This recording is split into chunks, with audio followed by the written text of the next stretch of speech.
Read about the things that happen throughout the world. Don't believe in everything you see or hear.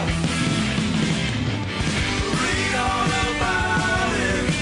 Read all about it. News of the world. News of the world.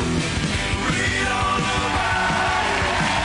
Read all about it. News of the world. News of the world.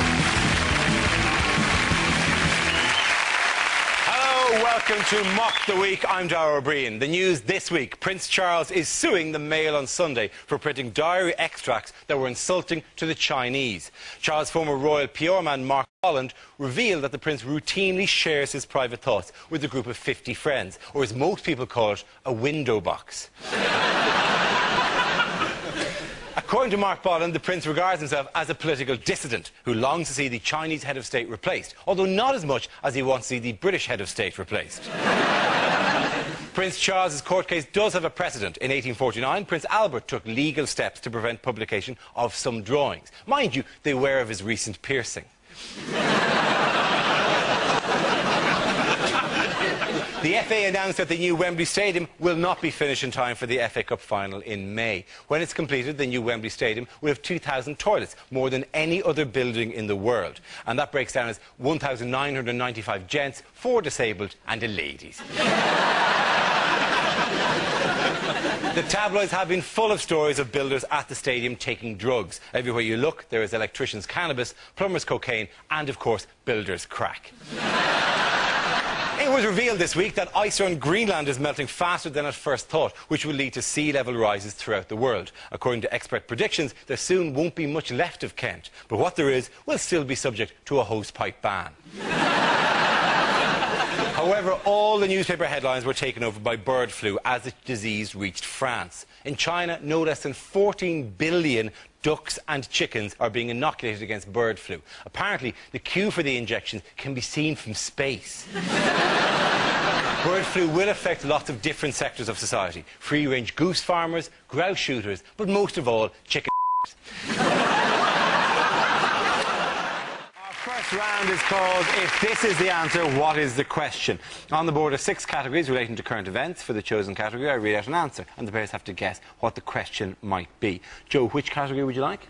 I'd like health, please, Dara. OK, your category is health. The answer is up to 18 months. What is the question? What is the minimum weight on the customer care line for British Gas? Is it what is Stephen Hawking's personal best for the marathon?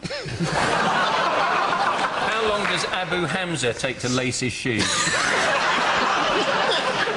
What's the waiting list for a bed in maternity? How long is a Scottish winter? How long does it take the average man over 40 to send a text message? How long does it take Sting to ejaculate? No, it is I'll give you a clue. It's We're All Doomed is a clue. What? That's a hell of a clue, Dara. That's the kind of thing you usually shout at traffic. Well, I offered more as a kind of a hint. Oh. We're all doomed now. Is this how long it's going to be before we drag the last chicken through the streets of London and stone it to death on the steps of the Big Brother house? What are you dancing around here? It's something to do with bird flu, isn't it? It is kind of to do with bird flu. The question I was looking for is, according to one expert, how soon can we expect bird flu to be passed from human to human? The next round is called Headliners. I show the teams a recent photo along with the initial letters of a newspaper headline. They then have to tell me what the letters stand for. Here's a picture of Wembley Stadium as it stands this week. So what does WSBS stand for? Is it Wembley's single builder sorry? Is it just, well, surprise, bloody surprise? Is it we're surrounded by scaffolding? Wembley 6, builders 7. Is it we sold both shovels? Is it Wembley Stadium behind schedule? Yes, it is. Actually, that's absolutely right. Yeah, very good. It is Wembley Stadium behind schedule. This refers to the news that the new Wembley Stadium will not be ready for the FA Cup final in May. Do they know when it will be ready? Never. Well, the Cardiff one's called the New Millennium Stadium, and this one's going to be called the Next Millennium Stadium. Is it basically we're waiting for the polar ice caps to melt and then we're all going to go and live in this? How could it take so long? I mean, football stadium's only a few seats and some grass, isn't it? They haven't got to do a patio or anything. You're right, that would have made it a much more complex job if they tell, well, we like the 90,000 seats, but could you just push through this wall and open the area extra bit like this? And we can put a barbecue there as well. That'd be great. Who are the first people who are going to be playing there, then? Footballers. Our grandchildren's grandchildren. Was he? No, it's likely to be Bon Jovi.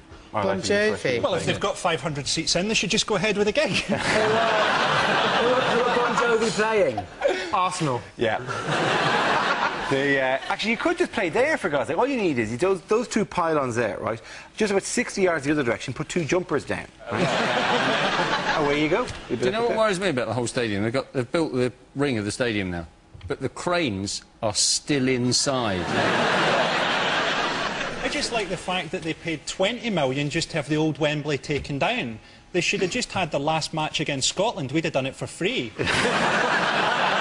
Oh, never mind the goalposts. I'm taking the director's box. That is the fear that the first time they play Scotland, you're all going to climb up in the arch and bounce up and down on it. The lesson is always get a couple of quotes. You know, don't just grab the yellow paper. Oh, look! No call-out charge. Let's get this one. It would have been good to see the FA turning up on Watchdog. Oh, it's been a bloody nightmare, Anne. It really has. But there is a precedent for this in sport, because actually, you know the ski jump they're using in the Winter Olympics? Because originally the ski jump was meant to be a roller coaster, right?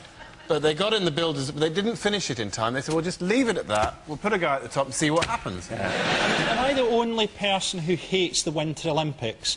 Am I the only person that watches those people on the podium and think, you are the only 3 people in the world who do that sport? I mean, maybe there's 4, right, and they're standing there going, oh, at least we bet Brian. I bet Brian feels a bit stupid now. It's biased against the British anyway, because we link like the downhill skiing, because that's not how we do it. The British, they ski halfway down, stop at a restaurant, nice lunch, couple of bottles of wine, take the last chairlift down.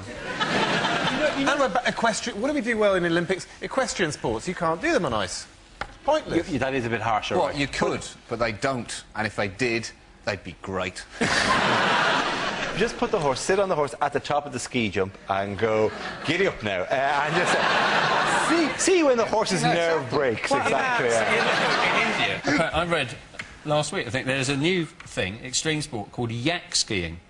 Right. And you don't ski downhill, you ski uphill.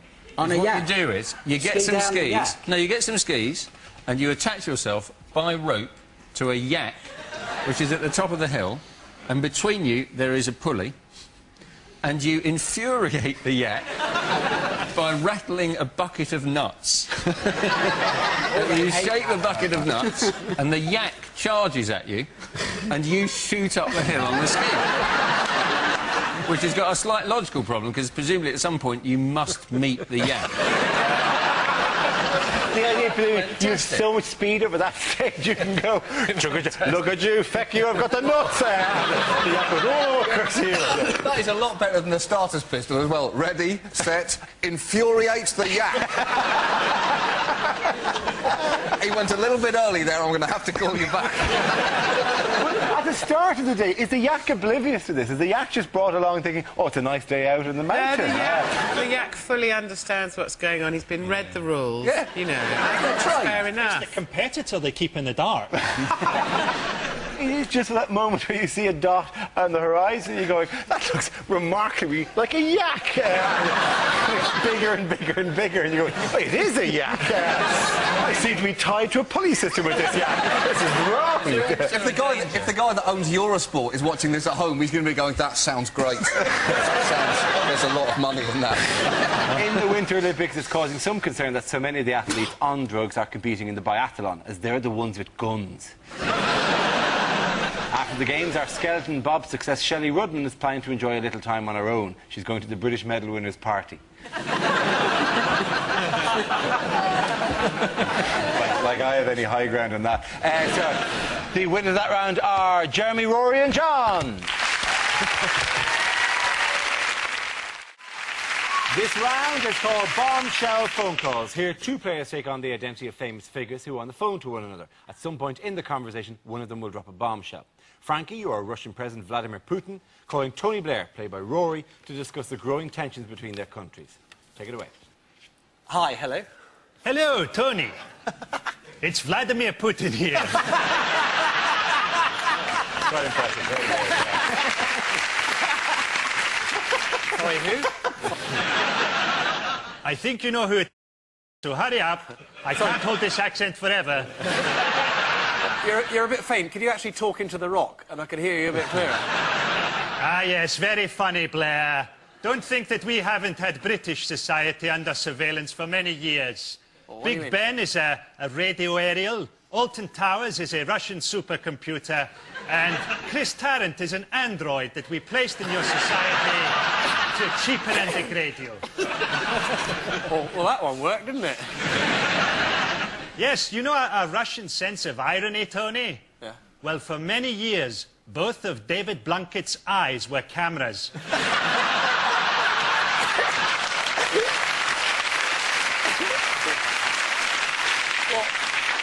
I mean, that's useless. You'll just have, miles of useless footage of bedroom interiors. Nonsense! Russia now leads the world in gonzo pornography. Although we do have a surveillance device in England. It's your son, Leo. What? And we're now kidnapped by Fathers for Justice, where he will be raised as Robin.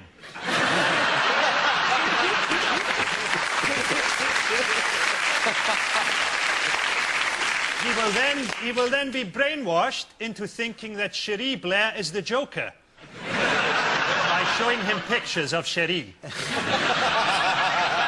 Right, well, two can play at that game, Vladimir. All right, yeah, we're not paying our gas bill, we're going on direct debit, and we're going nuclear, right? Well, I think we've covered everything, Tony. You haven't heard the last of this.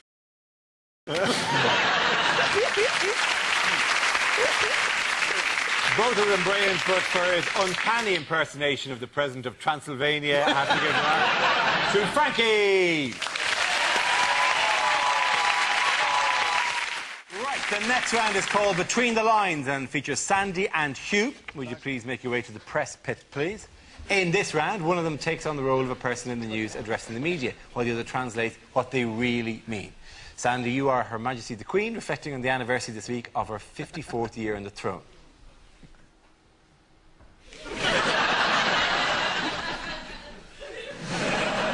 My most loyal and trusted subject. Dear Chavs,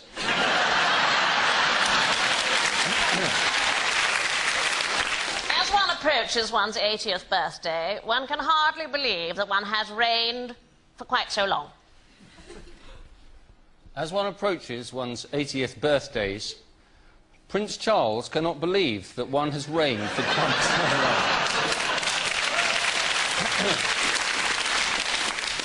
I've tried to be a modern monarch, in touch with all my peoples around the globe. High five, big shout to the Commonwealth posse. During my reign, I have had many great joys and triumphs.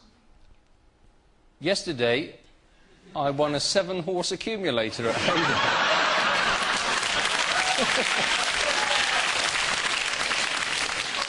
I've also watched the nation change many times for the better. Except for the trains, they're shit. But there have also been times of terrible loss.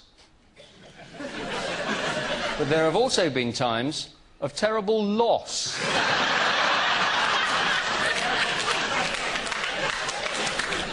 Loss. Loss. I lost things. My yacht. My private train. Zimbabwe. Well done, Sandy and you. Impossible to declare a winner in that round because, frankly, the two of you are on the same team. So I'm giving the points to this team over here, John, David and Andy. Now we play a round called Round and Round and Round It Goes. Where it lands, do some jokes. This game involves Greg, Frankie, Gina and Andy. So if you could make your way to the performance area, please. This is a stand-up challenge. Our random news generator contains a bank of newsworthy topics. We spin the wheel, and when it stops, anyone can step forward and try to make us laugh about the subject it's landed on. If I judge the player's got a big enough laugh, he or she is safe and gets to sit down again. OK, here we go. Let's have a first topic, please. It is the future. Frankie. Worrying about the future is different if you're Scottish. So, like, English people are worried about the euro coming in because they're worried about what it will mean for nationality and identity. And in Scotland, we're worried that they might close down Pound Stretcher. Will the new coins be heavy enough to throw at referees? You know, people worry about global warming, and in Scotland we think, about time. I don't know if you've been to Scotland, but you'll have noticed not a lot of Scottish people have wind chimes in their house. It'd be like having tinnitus. and the winter is a tremendously difficult time of year for Scottish men to get laid, because Scottish women wear so many clothes. It's difficult to get at them. You know how in the movies and that, a young man's sexual rite of passage is the first time he manages to get a woman's bra strap undone? In Scotland, it's the first time you get a button off in her duffel coat. Oh, just another 2 to go. Then I've got my hands on that fleece. It's layers up there. Having a gangbang in Scotland's like playing pass the parcel.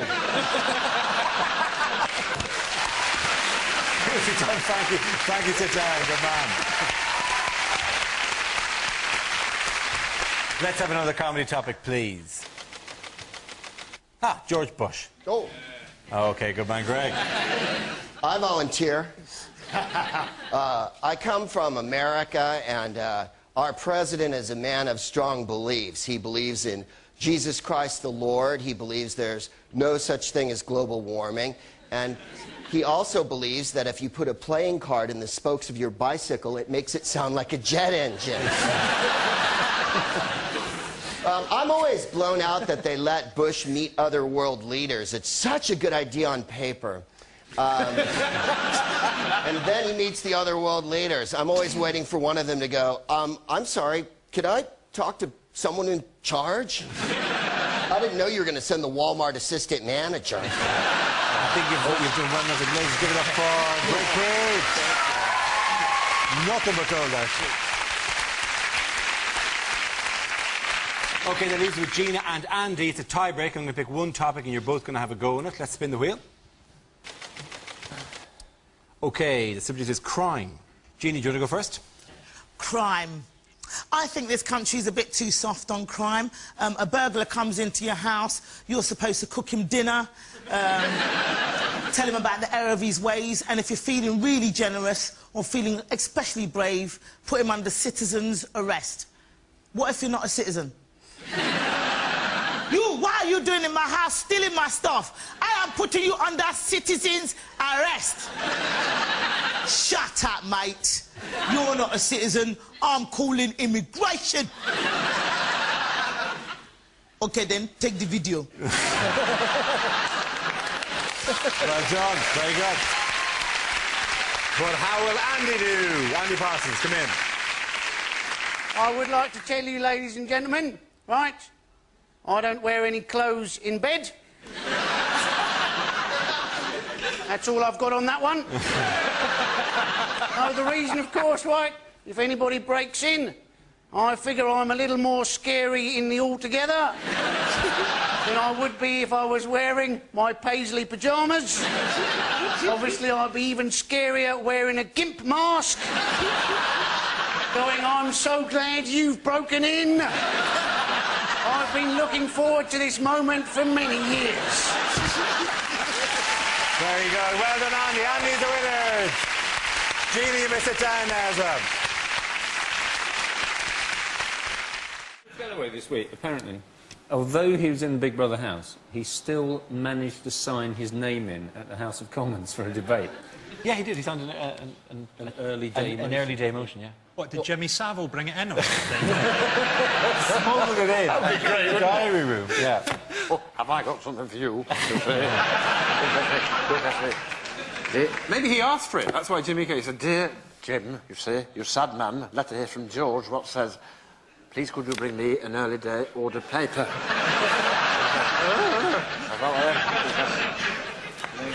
The band was... what it?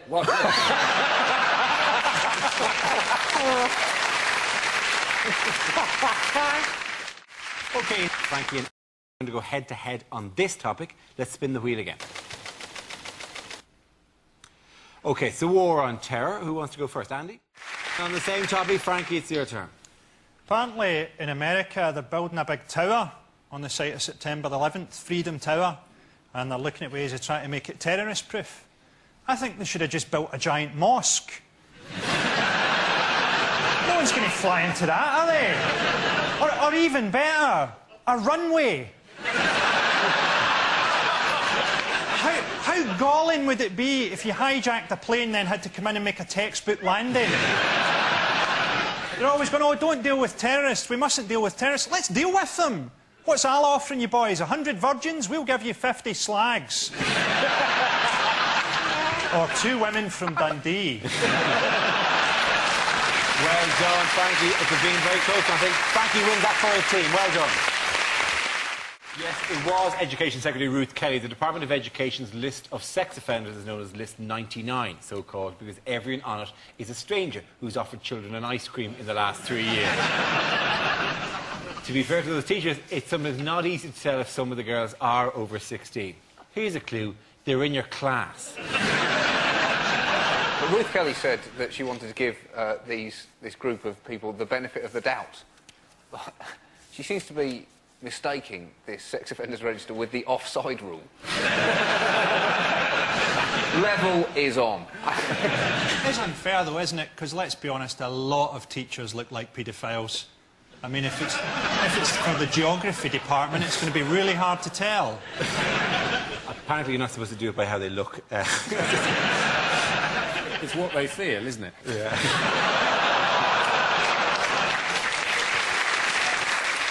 It'd be creepy, though, wouldn't it, getting your homework back and they've drawn a cock on it?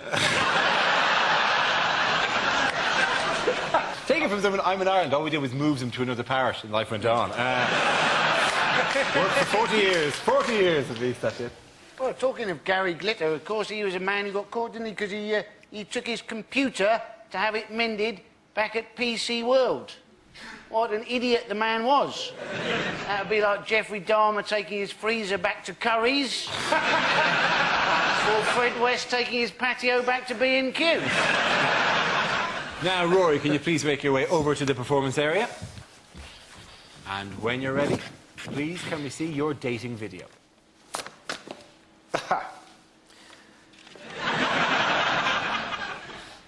Hello.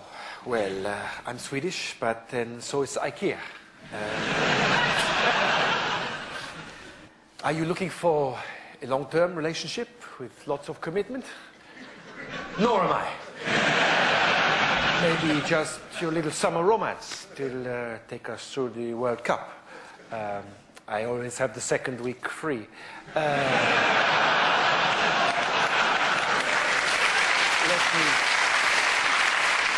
Let me tell you a little bit about myself. You can read the rest in the papers. I work hard, I play hard, I like to try out new people in different positions. In the evening, I like to curl up with a nice Italian, and I think I could manage you as well.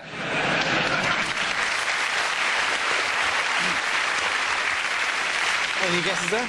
Could it be Sven-Göran Eriksson? Oh. Congratulations, Rory. Sit down. Yes, that was Lonely Heart Sven-Göran Eriksson, who this week became the latest big name to be duped by the News of the World's fake sheikh, Mazhar Mahmood. What was the stupidest thing Sven said to the News of the World? Peter Crouch is world class. He's got a lovely touch. For a big man. How many times are we going to hear that over the next few months? For a big man, he's got an amazing touch. For a big man, his touch is amazing. For a big fella, you can't fault his touch. I'm just speaking as a 6'4" man here, that we all get slightly retarded over 6'2". When you tend to do, ooh, it's a bit high, thump. If I was just up once in a nightclub being told, God, you're not a bad dancer, as if it would be difficult for me to lumber around the floor. Oh, oh, oh, oh. Rhythm makes me move.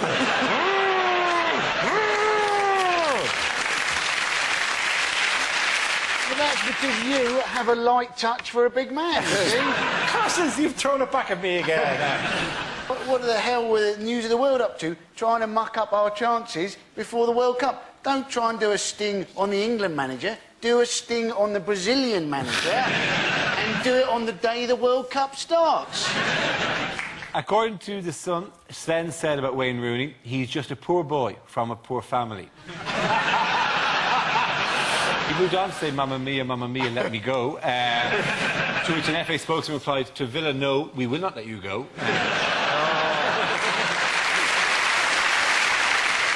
Sven also said he could get David Beckham to come and live in Birmingham. Mind you, David thinks Birmingham is in Spain because they have a bouldering there. Well, for that, my friend, the winners of this round are clearly Frankie, Hugh and Joe.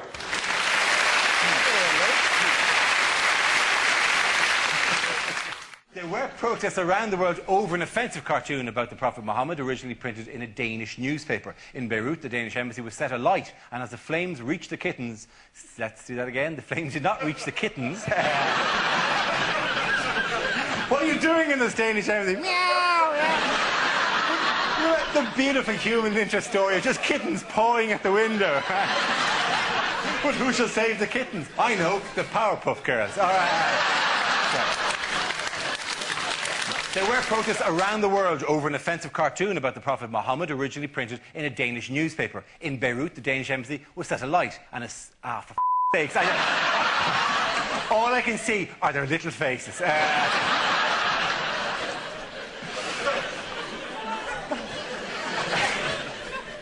It doesn't even say kittens, not even kittens at all.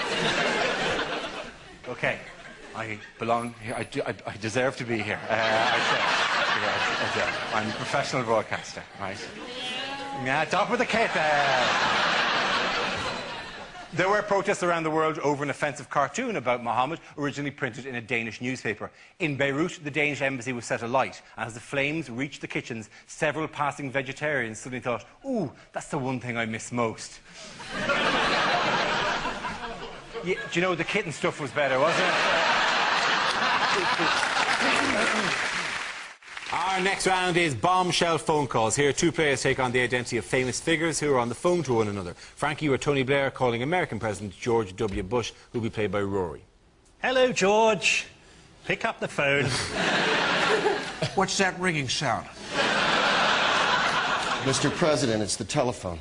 Okay. Hi, who's that? This is Tony. I haven't heard from you in a while. Didn't we speak yesterday? Oh, that Tony. Yeah. Just 1 second. I'm going to put you on hold. Do we know this guy? He's from Great Britain.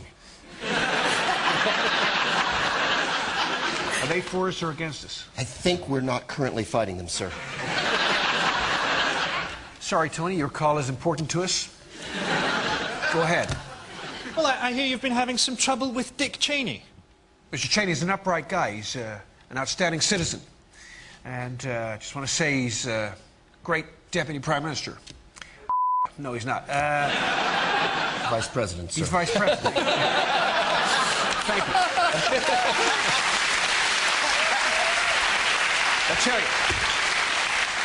I'll tell you, every world leader could do with a dick as their deputy. Well, I've certainly got one. They tell me you're going to stand down soon. So tell me about Gordon. Can we trust him? I'm sure we can. Arrange a meeting with Gordon and the I can't speak either. Arrange a meeting with Gordon and the Lizard Masters. I'm sorry, did you say Lizard Masters? I have to say, George, this impression is uncanny. just the amount of shouting there is in my earpiece going, could we please move on? Could we? Is there any chance we could not do the entire recording about how Goring killed himself by first extracting a cyanide tablet from his own feces? Is there any chance, Dara, you could take some control over the show so it's broadcastable at some stage? Could you? Could you? They're even shouting at this bit. Stop doing the bit where you mock us for shouting in their ear. Now we come to our final quick-fire round called Scenes We'd Like to See. This is for everyone, so if you could all make your way over to the performance area, please. I call out ideas for scenarios we'd love to see, and the performers come in with their suggestions. OK? The first subject is bad things to say at Prime Minister's question time. Prime Minister, could you look interested while I bring up some boring shit about my constituency?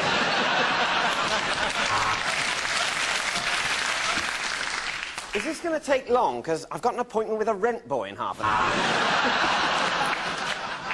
Can I ask the Prime Minister, are you paying too much for car insurance? We've got one, we've got two more poofs than you. Could I ask the Prime Minister, when are you going to retire, you bastard? Prime Minister, my first is in P, but not in canoe. What am I?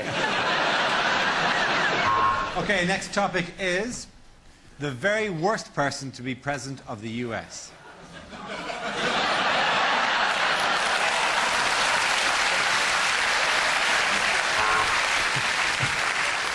I am President Jimmy, and the band was... Sure, what day?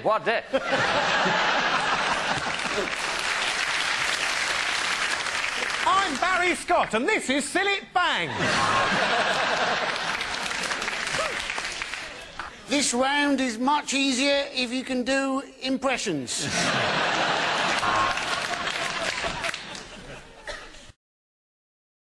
Calm down, dear. It's a commercial. Next topic is unlikely things to hear at the Oscars. And the award goes to Ross Kemp.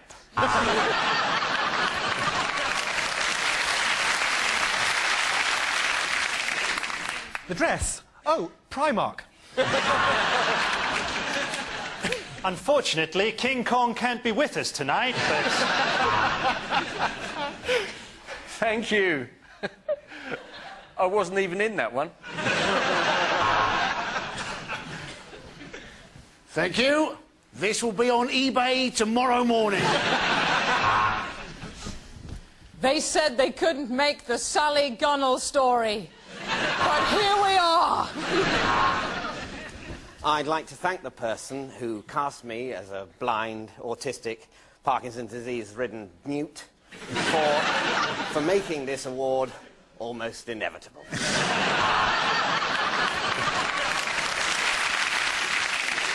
For best film in a foreign language, Pride and Prejudice.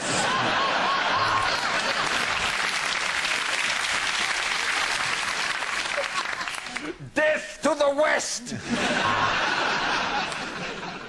As a gay cowboy, I think I know where I'll be putting this little fella. What you don't want to hear a Prime Minister say. Members of the House, the band was... So what day? Bad Valentine cards to receive. I want to bonk you senseless tonight. Lots of love, your cellmate. Roses are red, violets are blue. I have chlamydia, and now so do you. I can't wait to feel your flesh next to mine again. Love, Mum.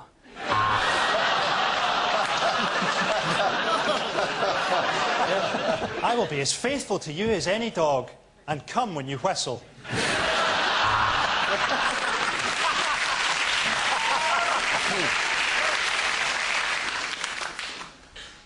Dear heart, are you paying too much for your car insurance? I love you. Please send this letter on to 10 other people. What not to say on receiving a Winter Olympics medal. Thanks for the medal. The band was... So what Improbable things for Osama bin Laden to say in his tapes. This is ridiculous. It must be your turn to hide.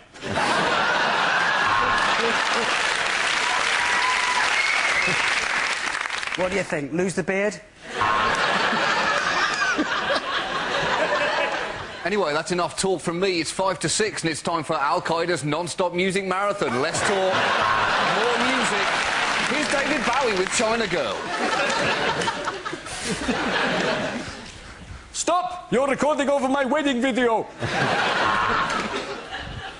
I've just seen the funniest cartoon.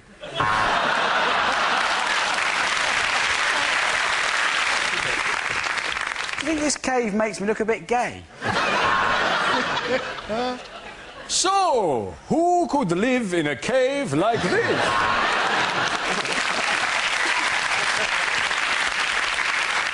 Hello, Google Maps. I'm Osama bin Laden, and this is Silit Bang. So, I've only just heard it. You get a yak and some peanuts. It'll go.